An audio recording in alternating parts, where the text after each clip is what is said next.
Parlons. Parlons de cinéma. Parlons du parole. Parlons avec Boris sur Tokyo Radio. Parlons.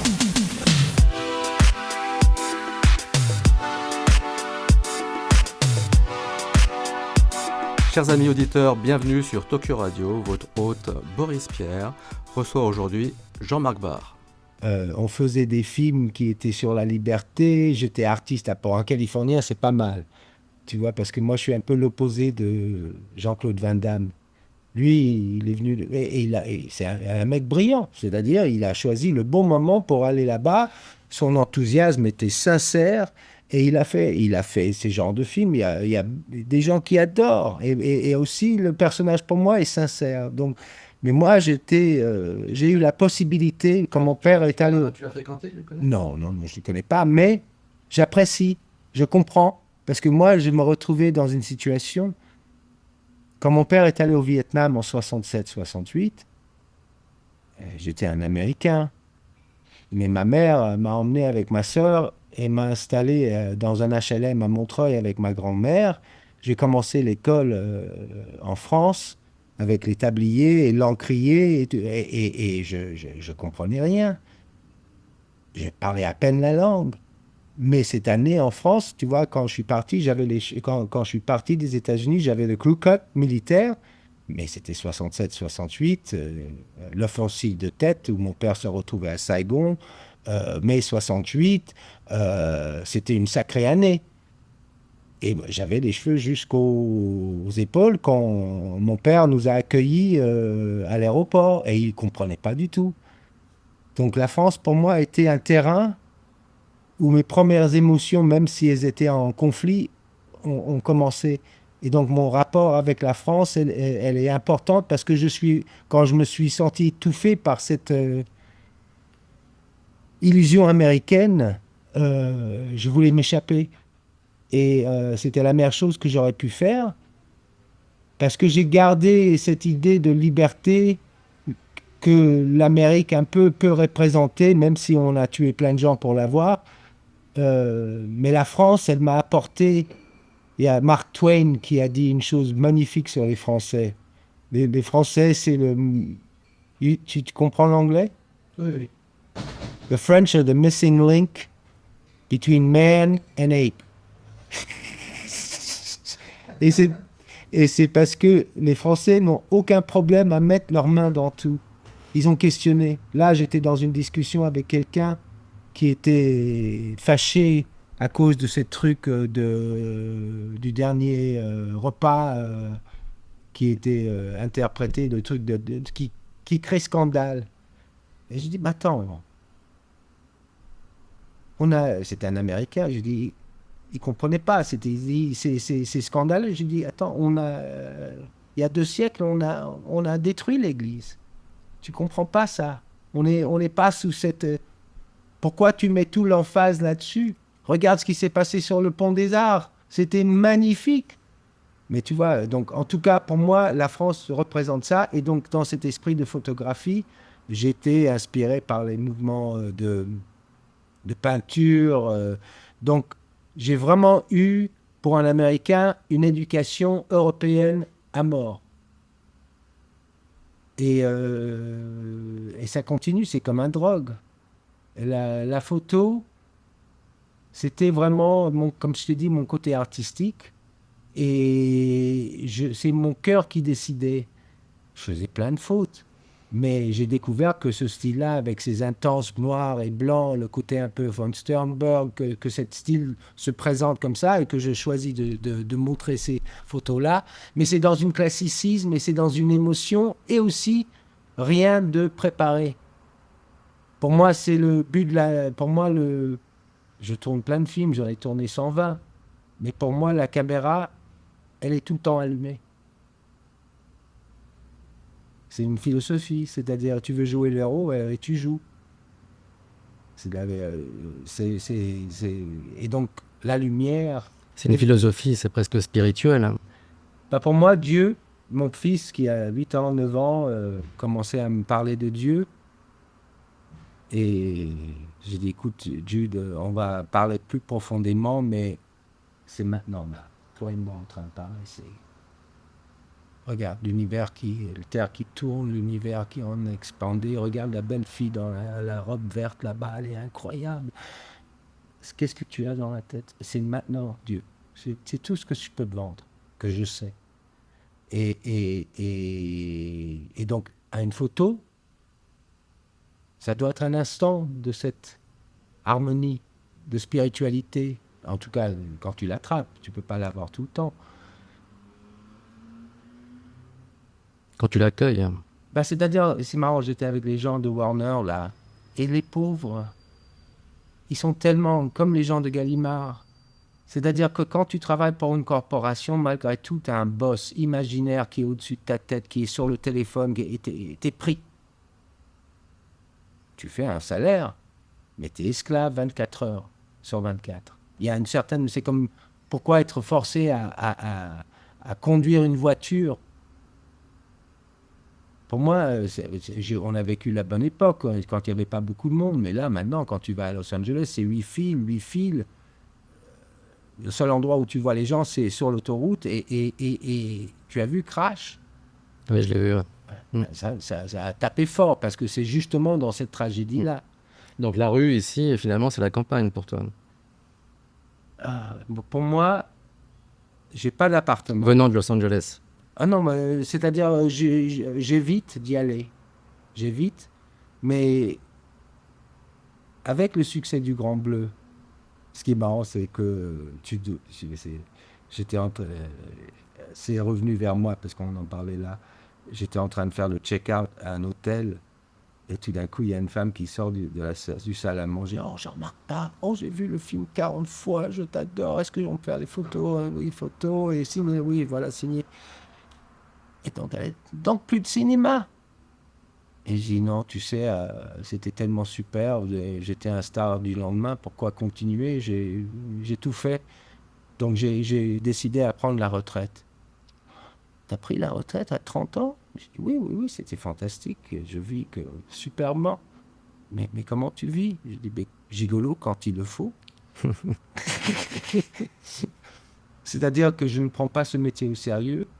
Là, quand j'étais avec Rosanna, justement, c'était marrant parce que elle est un peu comme tous les Américains, soit mutants, soit folles, parce que ils ont que de la propagande. Mais j'étais en train de lui expliquer qu'il y a le BRICS qui existe, il commence à nouveau monnaie basée avec l'or, et qu'au fur et à mesure, les Américains qui ont imprimé depuis 2008 pour que tout le monde paye pour nous, c'est fini.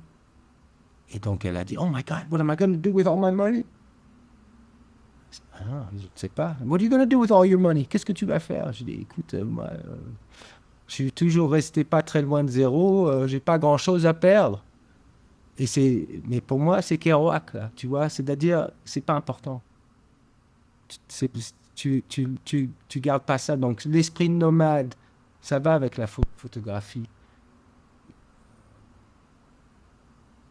Je pense que j'ai eu une existence privilégiée parce que je faisais partie de l'Empire, fils de colonel.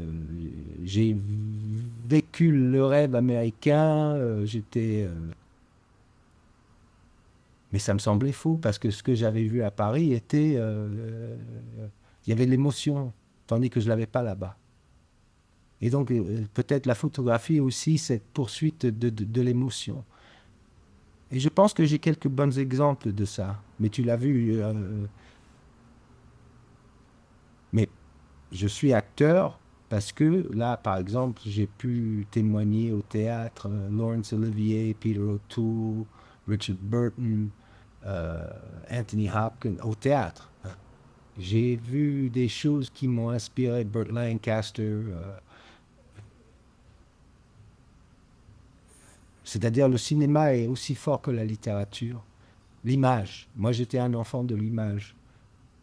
Et donc, quand j'ai fait le Grand Bleu, c'était ma belle gueule qui faisait passer. Je parlais quasiment pas et je ne pouvais pas prendre ce succès au sérieux. Je devais essayer de devenir un acteur. Donc, j'ai fait plein de choix. mon cœur me disait, il y avait un moment où je voulais travailler un court-métrage avec un ami, mes agents disent non, mais ton image, il a trop de valeur, tu peux pas faire ça. Je dis, mon, mon image n'a pas de valeur si c'est pas moi qui le choisis. Déjà, tu vois, je m'ai tiré de cette philosophie qui commençait à arriver des États-Unis, parce que je l'avais déjà vu. Et pour moi, en tout cas, étant des deux côtés, j'ai pu être hybride dans ma réflexion. Et là, maintenant, après les choix que j'ai faits, on commence à me choisir pour, pas Jean-Marc Barr avec les palmes, mais Jean-Marc Barr qui a eu une carrière. Donc ça, pour moi, c'est déjà une mission accomplie. Mais aussi, là, je fais des récitations, des fois subaquatiques. Oui, les gens, ils viennent et il y a quelqu'un qui joue la musique dans l'eau. Tu ne peux qu'entendre dans l'eau. Et moi, je récite. Mais j'ai aussi fait à la Maison de la Poésie une récitation de William Blake, grand peintre, poète du 18e. Et j'avais un sacré texte. Et là, tout d'un coup, il y avait une confiance qui, des fois, miroiter ce que j'avais vu dans mes héros. Donc ça, c'est l'accomplissement pour moi. J'ai pas ça dans la photo. La photo, je le fais pas. Tu t'es senti héros toi-même à ce moment-là? Pas ça, c'est-à-dire que c'est comme le sport. C'est-à-dire, tu vois un type qui sait comment faire un but.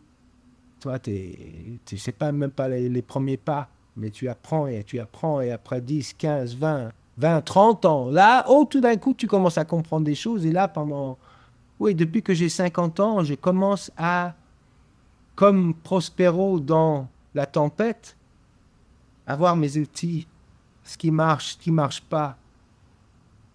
Et je sais que ça va partir quand je meurs. Il n'y a rien de mieux. Et cette philosophie qui est liée justement au temps shakespearien, que la vie ne vaut rien, on n'est rien. Là, j'étais avec une amie qui était en train de mourir hier. Et j'ai vu ça chez mes parents et je lui dis, la mort, c'est rien. Tu le sais, t'inquiète pas. Parce que c'est rien, on n'est rien. T'inquiète pas. Donc, moi, je vois plein de mes collègues qui, avec le succès, avec les 3 maisons, les 4 voitures, les 2 femmes, sont dans une obligation de commencer chaque année avec 100 000 euros sans ne faire rien. Ou peut-être 200 ou 300, je ne sais pas, mais ça devient sérieux. Et moi, je pense qu'aux États-Unis, on a fait les pires des choses, mais ce puritanisme, par exemple, ça a inspiré et engendré le transcendantalisme. Et donc, le beat, le mouvement des beats, c'est-à-dire tout ça, pour moi, il y a le génie et le plus horrible. Et j'essaye pour moi, à travers la photo, à travers l'idée, pour un Américain, d'être un artiste, inspiré aussi par ce qui se passe à l'Est, parce que c'est pas le fric, c'est aussi la mode de vie, c'est aussi la possibilité d'être disponible à la vie, et pas coincé dans ton rôle. Et souvent, on coince les stars dans leur rôle, et tout d'un coup, ils sont incapables à même marcher dans la rue, c'est trop stressant pour eux. Le Burning Man, tu t'y es rendu plusieurs fois? 2 fois. S'il y a une chose vraiment qui représente encore cet esprit pionnier, dans le sens positif, en Californie, ça se passe au Nevada, mais c'est les opposés spirituels de Las Vegas. C'est-à-dire, tu es dans le moment, tu es dans la création, la destruction aussi, dans le respect, dans le communautarisme. J'aurais aimé connaître ça à 20 ans. J'étais un peu vieux là. Mais en tout cas, mon pays, le plus que je reste en Europe, le plus que je me rends compte que je suis américain. Par exemple, la politique ici, j'ai du mal à baisser la tête. Mais chez moi aussi, c'est devenu comme la mafia. Maintenant, on a le pistolet contre la tête. C'est vraiment, vraiment grave. Mais je crois dans le pays parce que moi, je suis un effet du colonialisme. Je fais partie des coloniales, ceux qui ont colonisé. Mais par exemple, hier, quand j'ai vu cette Aya avec la garde républicaine sur le pont, là, je dis c'est gagné là. C'était comme 98 avec l'équipe de France, c'est-à-dire c'est trop évident, et trop beau. Et donc, justement, je pense que quand tu colonises, quand tu vas chez quelqu'un et tu prends les ressources, tu prends les femmes, tu prends tout, et ben tout d'un coup, vous êtes ta famille. Et donc, tu peux pas dire non, non, non, non. C'est trop tard. Et donc, ce changement qui est en train de se passer, où tout d'un coup, l'Ouest doit admettre, après 1000 ans, qu'ils sont comme tous les autres, c'est nécessaire, non? C'est clair, c'est nécessaire. C'est clair, ouais. Et tes enfants sont nés... J'en ai qu'un. T'es un garçon. Un garçon qui est né en 2015 à Rome. Et depuis que je l'ai, c'est-à-dire que je dois beaucoup plus travailler. Les temps sont durs depuis le Covid. Hein. J'ai perdu ma mère aussi. Et j'ai quitté la maman de Jude au début du confinement. Essaye de couvrir tout le tribut. Et ça commence à marcher. Mais j'ai pas de disponibilité pour une autre vie à part Jude. J'ai déjà vécu l'amour avec une femme incroyable, donc le couple, c'est pour ça que je suis pas resté avec la mère. Je suis trop comme les photographes de guerre qui peuvent pas s'empêcher d'aller partir sur un autre film, même si c'est mal payé, c'est un drogue. Donc ma vie me force à rester jeune. Et ça, c'est pas mal. C'est bien. Attends, en tout cas, je pourris bien. Je sens que je pourris bien. Je pense beaucoup à la mort là en ce moment parce que ça peut arriver dans 10, 15 ou demain. Mais là, j'ai vu quelqu'un et je lui ai dit que la mort, c'est rien et j'y crois. C'est-à-dire, là, je vais passer 4 semaines en Californie avec mon petit. Ça peut être une vie entière déjà. Tu reprends des tournages à la rentrée? Oui, c'est-à-dire j'ai fait une série Netflix, une série pour la 2, une série là pour TF1, et là je fais la 3. Et justement, il y a je joue là je joue le premier rôle là, dans ce qui se passe en septembre, mais les autres c'était nu en 4 ou 7 ou quelque chose comme ça. Et c'est un peu comme heureusement que j'ai pas d'ego.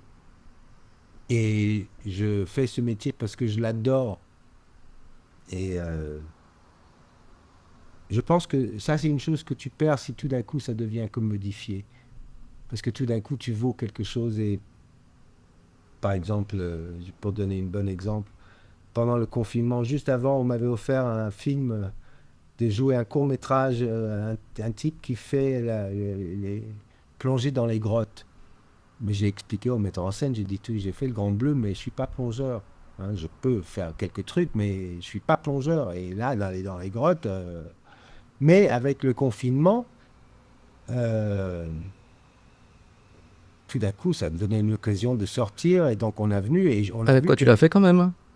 Oui, parce que j'avais envie d'aventure et j'ai vu qu'il fallait au moins 4-5 semaines d'entraînement avant de faire le film. Donc c'était pendant une période, on a 4-5 fois fait pendant une semaine des plongées. Deuxième semaine, je tombe sur un corps. Et tu vois, c'est-à-dire tu ne peux pas faire beaucoup de fautes quand tu vas pendant 300-400 mètres dans une grotte. Tu as deux détendeurs, tu vois, et il ne faut pas paniquer. Deuxième fois que deuxième semaine, je suis en train de sortir de la grotte et je vois un corps là, qui venait de mourir. Un gars qui connaissait le truc en plus, c'était pas un novice. Et donc, je fais le film Et ça me paye l'équivalent de 2 jours sur ce Netflix où j'étais en coma. Ah oui. Ouais. D'accord. Tu comprends la Ouais. différence? Ouais. Je suis très fier d'avoir fait le truc. Mais j'ai découvert avec ce court-métrage que là, maintenant, là, j'ai joué le roi de France pour les Anglais dans l'histoire de Guillaume le Conquérant. Et Guillaume devait me tuer. Et on avait préparé ça avec les cascadeurs qui ont 20-25 ans. Et quand j'ai vu ce qu'ils proposaient et ce que moi je pouvais, je me suis dit, vas-y. Je peux plus faire ça. Le corps, il commence à plus être dans cette dynamique. Mais je l'ai fait. Et je suis très fier parce que justement, Donc à chaque fois, c'est une expérience pour toi. c'est-à-dire que je découvre, d'avoir la possibilité de découvrir la vie à travers les yeux de quelqu'un d'autre, d'être un clown, de savoir que tu es en train de faire une illusion donc De pas prendre au sérieux, tu veux dire. jamais. En tout cas, il faut savoir que les acteurs, il y a 150 ans, avant l'arrivée des films, eh ben, leur position sociale, c'était l'équivalent des putes, hein. Et c'est ça qui les rendait intéressants. C'est ça, ils se permettaient de voir le monde entier et pas rester dans leur cercle. En tout cas, moi, j'étais inspiré par Newman, par Brando, par Fonda. C'est-à-dire, pour moi,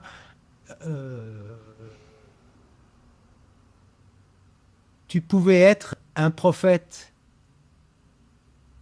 C'est petit, le célébrité. C'est pas important d'être important, mais si tu peux apprendre que le moment que tu as devant les gens en direct, comment tu peux le cultiver ça, c'est superbe. Et tu n'es pas en train de raconter des dogmes à l'église ou des trucs comme ça. C'est ton cœur qui parle.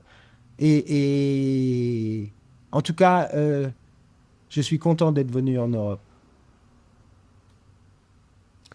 Est-ce que tu as un regard cinématographique dans ton travail photo? Bien sûr, si jamais tu as l'occasion... Tiens, non, c'est pas moi qui cadrais là. C'est dur à trouver, mais j'ai cadré Lovers, mon premier film, et j'ai cadré Chacun sa nuit, et j'ai cadré aussi American Translation, et j'ai cadré Chronique sexuelle. Chronique sexuelle, ça serait le plus accessible, je pense, si tu voulais chercher ça. En tout cas, les mêmes principes que j'apporte à la photographie, tu peux voir les mêmes cadres. Ah oui, je regarderai. C'est intéressant. Ouais, C'est effectivement. intéressant. Et je suis sûr que je verrai beaucoup de Ensuite, similarités entre tes photos si et... tu vois Lovers, cadrage. c'est le meilleur exemple. Parce Ouais. que Lovers, donc je fais ce film, hein, un dogme et tout ça, et je dis, c'est moi qui vais l'écrire avec Pascal, mais c'est mon histoire. Qu'est-ce que tu connais? Et on venait de vivre la guerre là en Yougoslavie, l'amour avec cette femme et comment tout ça change, le succès, etc. Donc j'ai écrit une histoire d'amour à Paris, dans les mêmes traditions que le Lubitsch, Wilder, dans cette humanité. Et c'est l'histoire d'une librairienne qui tombe amoureux avec un peintre yougoslave. Il est illégal ici. Et donc, on a pris 3 mois pour écrire le scénario. Et finalement, après 3 mois, la première fois que je peux lire le scénario fini, il y a Irina qui est en train de dormir juste à côté, dans la chambre à côté. Et je suis en train de lire. Et je viens vers la fin. C'était un film qui devait être une ode à notre amour. Sans le savoir, c'était la découverte que l'histoire était finie. Donc cette émotion qui... Ah oui. C'est qui... énorme. Oh. C'est énorme. Mais c'est parce que, au lieu d'être formé pour le business, le saut d'étudiant à acteur était un saut de cœur. Et après le succès, le saut était d'être un acteur, d'aller dans le cinéma, de ce que je croyais. Et donc tous les éléments étaient là pour le faire. Et ça a réussi. Donc tout a commencé après le Grand Bleu, finalement. Oui. C'est-à-dire ta vie change. Ta vie change et c'est tellement facile à le prendre au sérieux. C'est tellement facile. Et c'est parce que, en te payant, tu sais, quand j'ai fait mon premier travail, c'était le premier pub pour Calvin Klein, Obsession. Le réalisateur, c'était Richard Avedon et Nestor Almendros qui faisait à la caméra. Donc tu imagines, tu vois, à New York, etc. J'avais juste fait un rôle. Et donc j'étais encore très frais, j'étais aux États-Unis. J'arrive à New York, Mayflower Hotel, super hôtel, et on me donne mes défraiements. La dernière fois que j'ai eu mes défraiements, c'était en Italie, et c'était super. Là, c'était $1000 par jour, en 85. Je me disais, où est le beurre, là? Qu'est-ce qui se passe? Et c'était juste les défraiements. C'était juste... Et j'ai vécu sur cette pub 4 ans. C'était le troisième meilleur pub des années 80. Mais tous les gens qui sont mis devant ça, c'est dur de rester intègre. Hein. Je dis, mais tu vois, et ça, c'était ma force. C'était ma force, parce que je comprenais ça. Je comprenais que dès que tu rentres là-dedans, tu perds tout. Même si tu as une belle maison, même si tu peux jouer le truc, devant les autres, t'as peur.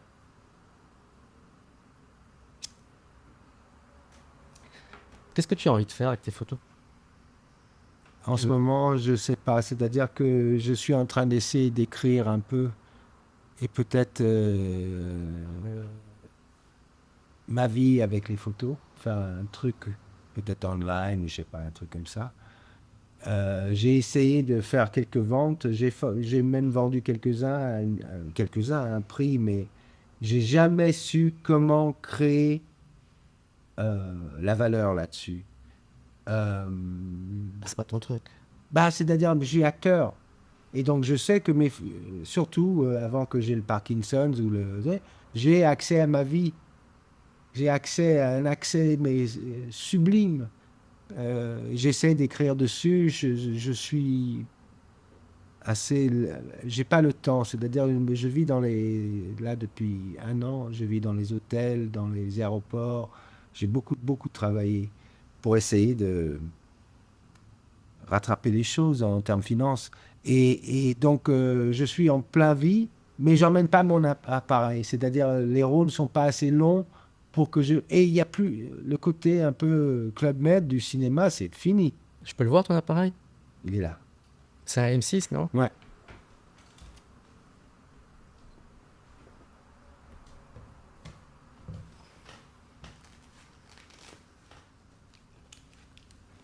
Là, j'ai le 90 dessus. Ah ouais. Et j'ai le 35 asphérique, qui sont très rares. Il est en super état. Hein. Écoute, ça, il a 30 ans. Il a 30 ans. Waouh.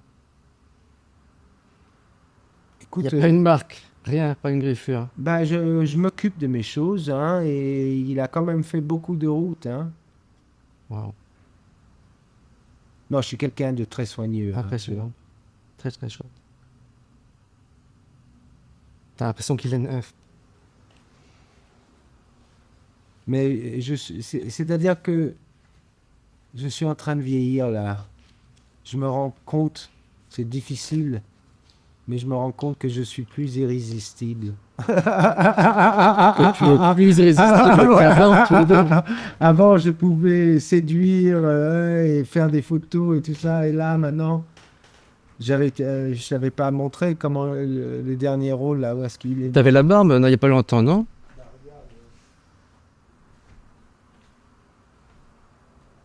Pas irrésistible, t'exagères hein, quand même. Ah non, mais parce que j'avais la barbe, tu vois, chaque fois que je rentrais dans le métro, il y a quelqu'un qui m'offrait leur place, tu vois, Enfin, ouais, un beau gosse quand même, là, non? Oui, mais je pouvais pas cacher mon âge, tandis que là, je peux Oui. cacher, tu vois. D'accord. Donc, je suis plus dans la disponibilité que j'ai avant. Et je suis en train de T'étais vraiment disponible avant? Ah oui. Eh ben. Ça, c'est le film en Angleterre. Ouais. Ça, j'avais fait pour cette truc subaquatique une enregistrement pour le concert de Cocteau qui adresse les gens de 2000 dans le chapelle de Cocteau à Villefranche-sur-Mer.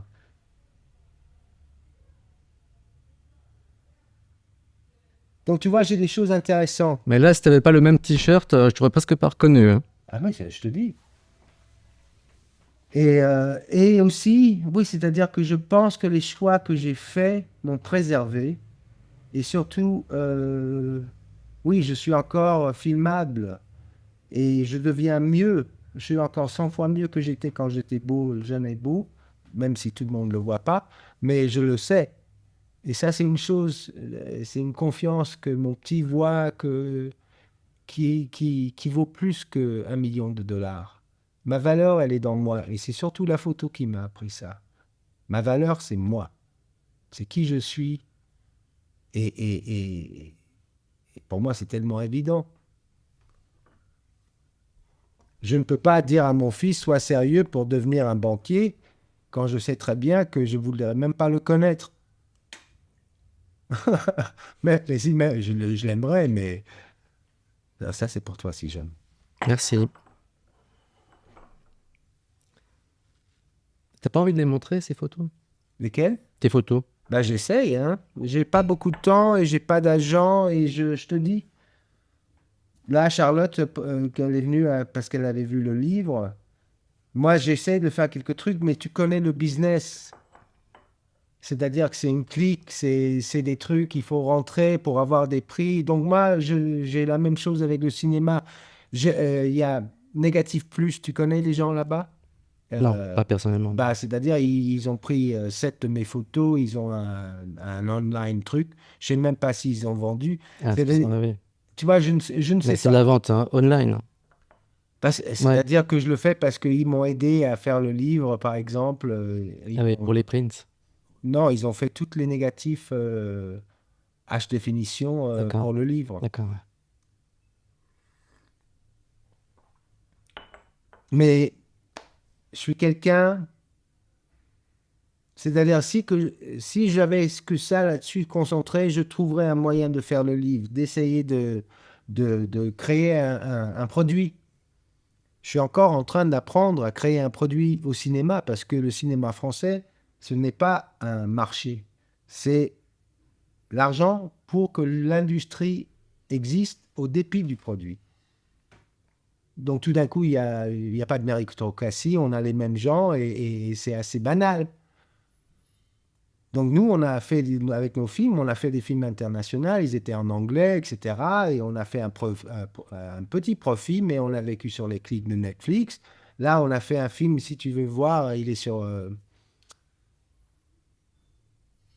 Arte, sur la plateforme, il s'appelle Les Indociles. C'est l'histoire, pendant le confinement, on l'a tourné dans un hôtel qui s'appelle l'Hôtel Sinner, qui nous a donné l'endroit pendant 2 semaines, gratuit.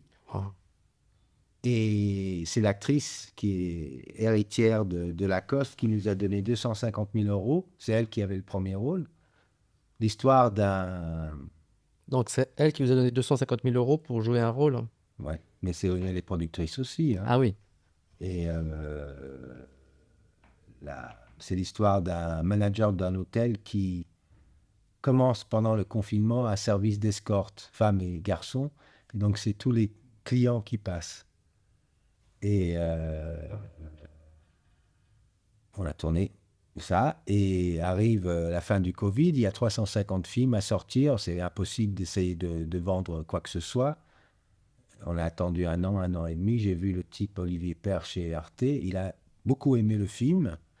Il a dit, écoute, je te le mets pour 3 mois sur la programmation, accessible à 40 pays, 10 000 euros.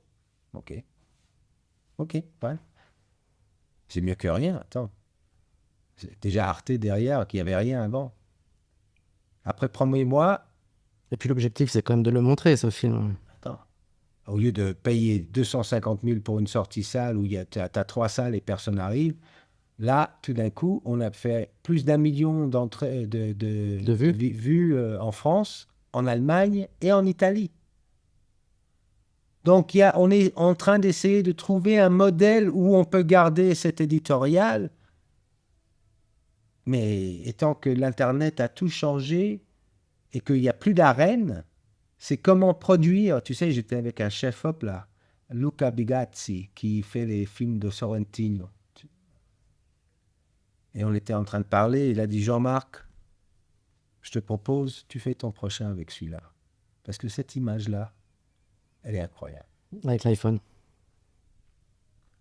Attends, si je prends 4, 5, 6 acteurs, que j'essaye de créer un truc là, et il le fait gratuitement, et on partage, si jamais il y a une vente, 6 fois, un truc comme ça, mais pour essayer de trouver un autre modèle. Oui, pour garder l'indépendance. C'est pas ça, c'est que on n'est plus dans le bien commun, on est dans le bien corporate.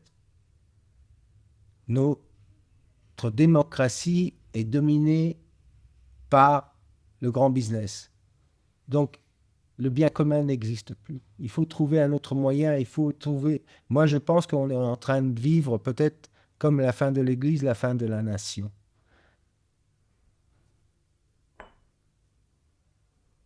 Donc, on est un peu... Par la fin de la nation, tu veux dire la fin de la société? Non, pas la société. Je pense qu'on est en train de vivre l'effondrement du dernier empire, pour l'instant,